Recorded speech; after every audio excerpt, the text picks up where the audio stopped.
Okay, so today I'm just going to use the blender because it's just going to make everything so much faster. You can always chop everything by hand if you like. So to that, I'm going to add one roughly chopped onion.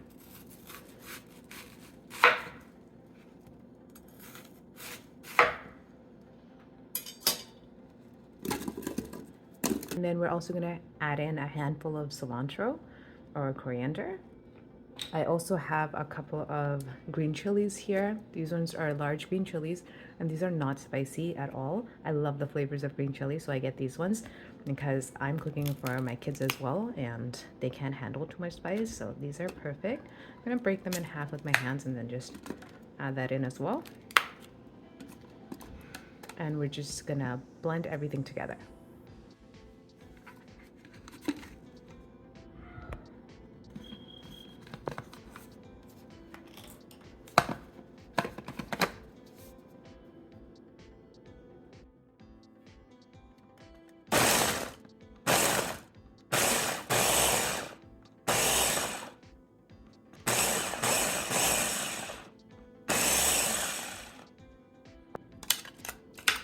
Just like that, I'm just going to scrape the corners and blend again.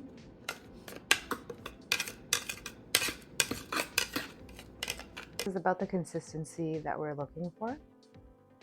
Kind of textured and grainy. Now I'm just going to transfer this into a bowl and squeeze out all the water. Okay, so I'm just going to do this with my hand. You can use a strainer if you like.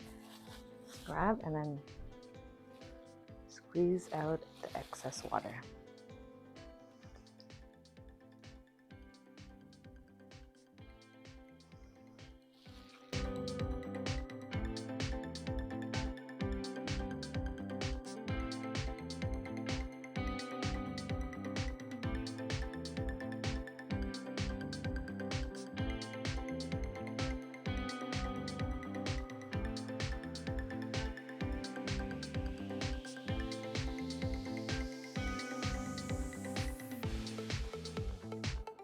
I just put it right back in the blender after squeezing the water out, and to that I'm gonna add my ground chicken or chicken mince. I know we call it ground chicken in North America or Canada, but I feel like maybe in the UK they call it chicken mince. Anyways, comment down below, let me know if that's true. But we're gonna add in our ground chicken or chicken keema to the blender. Just gonna push that in there.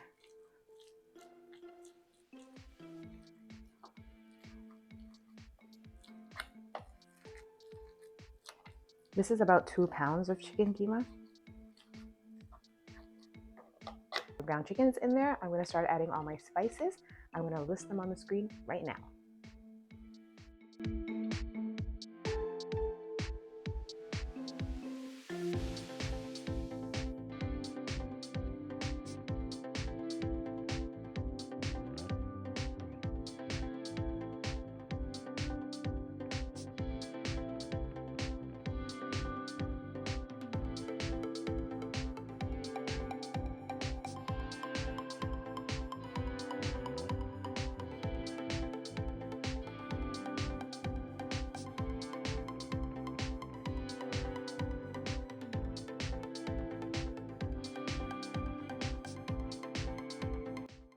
Okay, so once I've added the spices, I'm also gonna add some lemon juice, a lemon water.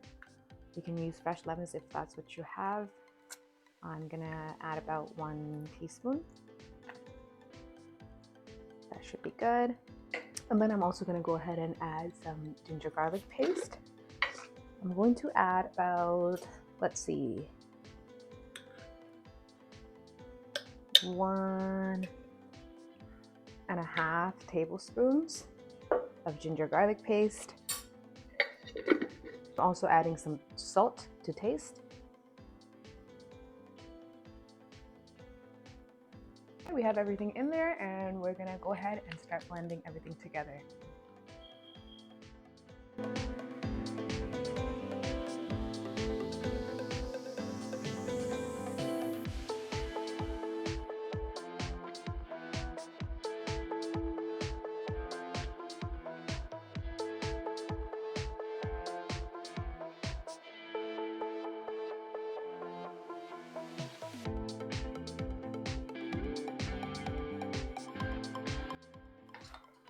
And look how nicely everything is mixed together.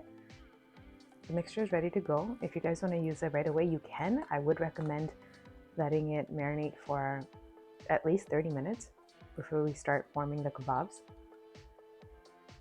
After it's done marinating, we can start making the kebabs. Okay, so there's a couple different ways you can do this. You can use one of these skewers that you use for barbecuing. And we can form the kebabs on here and put it on the plate. You can also use these ones from the dollar store, these wooden skewers. And if you don't have any skewers, you can just do them without the skewers also. I know traditionally they have a little like hole in it from the skewers, but we're gonna make these on the stove anyway, so it does not matter. Use whatever you have. Let me just show you how you would do it with the skewer and then without. So I'm just gonna put a little bit of oil in my hand first. Just gonna prevent the ground chicken from sticking to my hands. Once that's good, we're gonna section it off, and depending on how big or small you want the kebabs, just grab the mixture and roll it into your hands like this.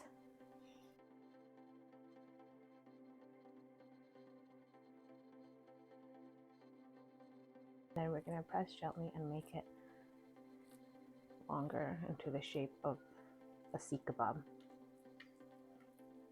like this. And like I said, you can make it as big or small as you want. Sometimes I like making the minis for appetizers, and sometimes I like making the full ones for kebab rolls. So like, to me, this is a good size. You can make them longer if you want. And yeah, this is the way you would make it if you didn't have a skewer. That looks good. I'm gonna place them right here. I can also show you how to do it on the skewer. I have this flat one right here.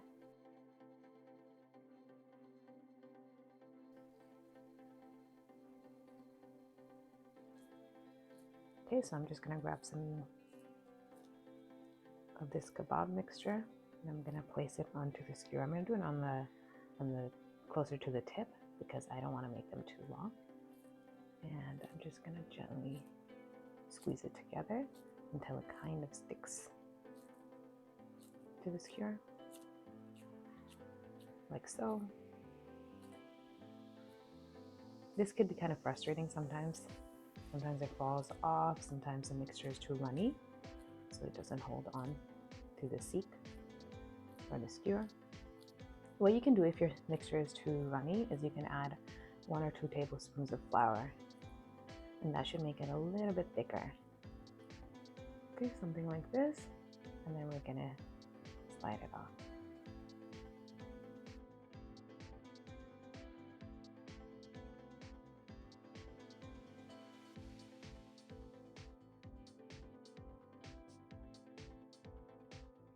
Here's a pro tip. So if you are making kebabs and you want to make sure, you know, that all the seasoning is good to go, you can always do a little tester. I like to do this. I like to make a mini kebab, like so, and I fry this up to see how everything is, and if I need to add a little bit of something, if I need to add a little more spice, if I need to add a little more salt, then I go ahead and do that at that point, instead of making all the kebabs and then realizing after they're done frying that, you know, it doesn't have enough salt. So I just finished making these. I just made the ones without the skewers because it's so much faster, and this took me no longer than 5 minutes. Now that these are ready to go, let's go ahead and fry them. So find the biggest skillet that you have. If you're lazy like me and don't want to do multiple batches, I'm gonna use this skillet right here. So I went ahead and added some olive oil. You can use any oil that you have. All right, so when the oil is nice and hot, I'm gonna start adding the kebabs in.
So I like to cook all the sides, so I just turn them slightly, press down so I can get that nice brown color on every side of the kebab.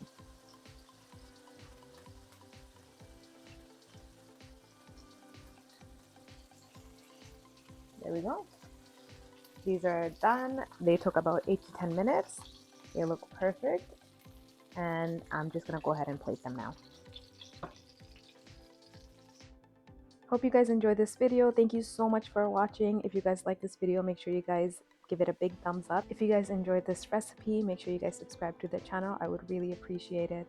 Until next time, guys.